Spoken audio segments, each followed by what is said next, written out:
আসসালামু আলাইকুম প্রিয় দর্শক, আপনারা ভিডিওতে যে গাছটি দেখছেন এটির নাম চেরি ফল গাছ। এই চেরি ফল গাছের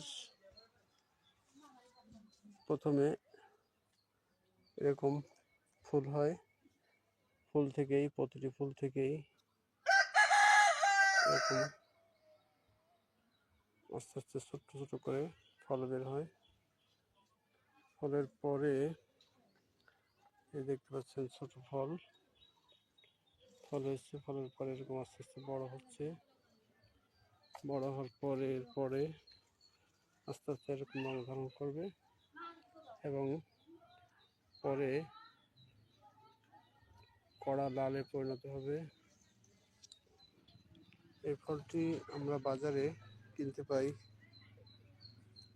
যখন আমরা কিনতে যাই ফলের দোকানে, তখন দেখি এটি কড়া লাল এবং মধুর মতন মিষ্টি, অর্থাৎ মধু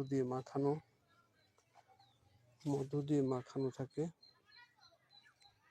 এই ফলটি যখন পেকে যাবে, লাল হয়ে যাবে, তখন এটিকে মধু